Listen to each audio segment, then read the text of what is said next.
Olá, meu nome é Carla Diniz, sou estudante de jornalismo da Unicesumar e hoje eu vou falar um pouco sobre um tema muito importante, que é o feminismo, entre outras lutas sociais dentro do futebol feminino.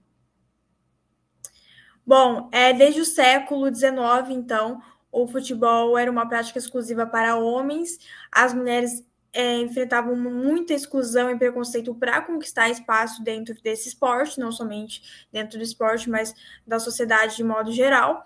Somente na década de 1940 elas ganharam essa visibilidade por conta de um jogo que tiveram antes de um jogo masculino.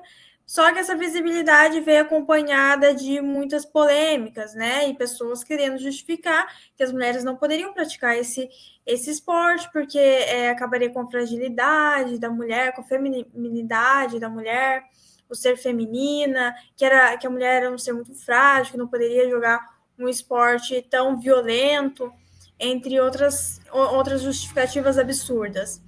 Né? Então, foi proibido por conta disso, e foi só em 1983 que o futebol feminino, então, finalmente foi regulamentado no Brasil. Mas mesmo com essa regulamentação, os desafios continuaram até hoje, porque não tinha uma competição, não tinha nada que fizesse essa prática entre mulheres ser algo formal e ser algo profissional.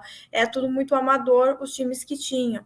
Mas tinha times, só que não era valorizados da maneira que hoje a gente vê algumas equipes, algumas não, a grande maioria das equipes sendo formalizados, sendo considerados como profissionais.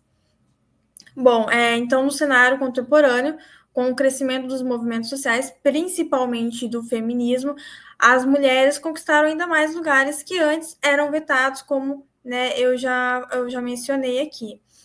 Mas ainda muitas meninas elas ainda enfrentam atrasos para começar no esporte, principalmente a iniciação esportiva feminina, poucas escolinhas, poucas até mesmo nas escolas não tem essa iniciação esportiva, esse incentivo para a prática do futebol, principalmente futebol.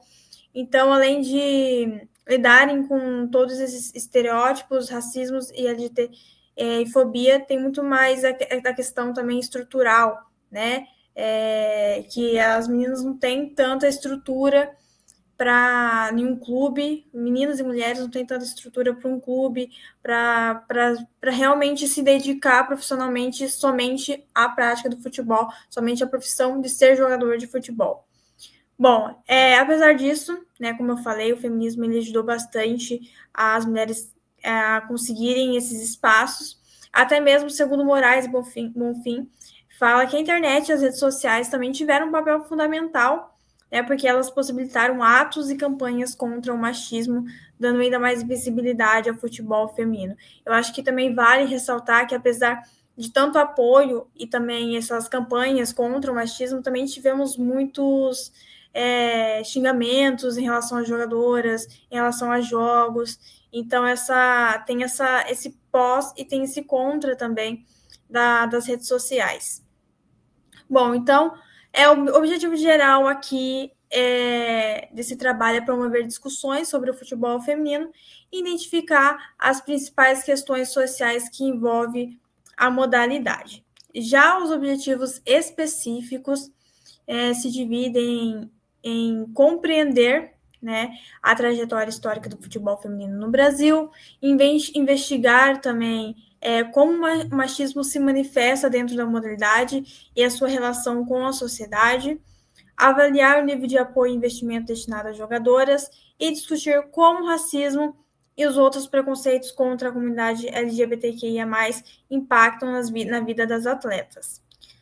Justificativa deste trabalho. Bom, este trabalho, essa pesquisa surgiu do meu interesse em entender melhor os aspectos sociais e culturais que envolvem o futebol feminino, mais do que apenas uma questão esportiva, mas também o futebol para mulheres ainda, porque o futebol para mulheres ainda é atravessado por barreiras, por falta de incentivo, de investimento, e essa luta constante contra o preconceito também.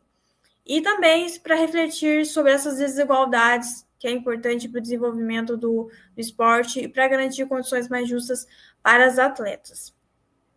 O meu referencial teórico bom, o trabalho se apoia em vários autores que discutem essas questões.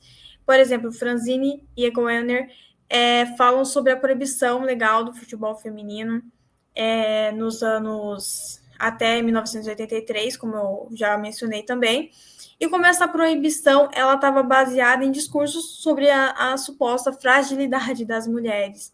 É algo absurdo. Mulheres, então, eram vistas apenas como mães, graciosas, delicadas, e tudo que envolvia um esforço físico era considerado inadequado para elas. Outro ponto também é a invisibilidade das mulheres negras no esporte e na mídia, analisado por autoras como a Bell Hooks e a Luciane de Castro, também a Aira Bonfim.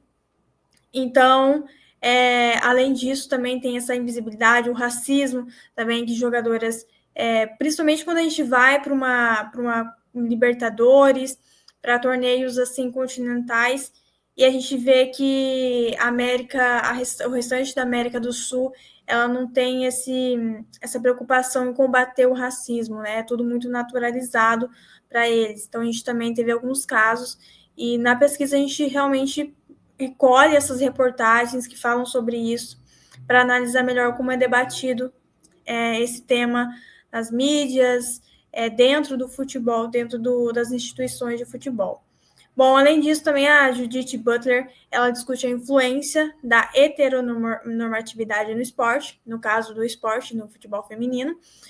Essa heteronormatividade, ela aparece quando jogadoras LGBTQIA+, enfrentam preconceitos dentro de campo, fora de campo. Existe pressão também para que atletas escondam sua sexualidade em alguns países, principalmente aqueles países mais conservadores.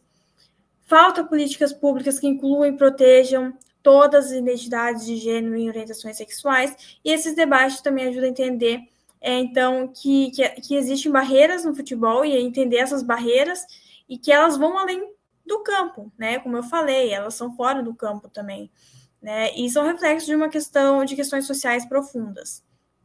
E aí, falando sobre a minha metodologia, como também já mencionei, o trabalho é de natureza qualitativa.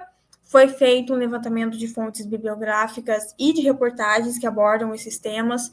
Então, a ideia foi realmente selecionar as informações que permitisse observarmos como a mídia retrata essas questões e como elas se manifestam dentro da prática esportiva de mulheres.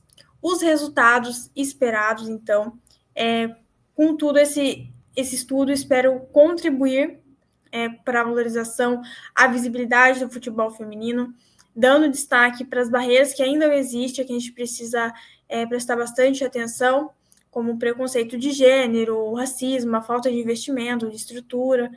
E, além disso, a intenção é fomentar reflexões sobre desigualdades no esporte e ajudar na construção de um ambiente mais justo. Espero também que essa pesquisa ela sirva como base para futuras ações, políticas públicas e pesquisas que fortaleçam o futebol feminino no Brasil, visto que o Brasil será sede da próxima Copa do Mundo Feminino em 2027. Então, esses estudos pretendem ajudar esses debates e até mesmo uma construção, uma preparação melhor para receber essa Copa do Mundo Feminino que é tão importante.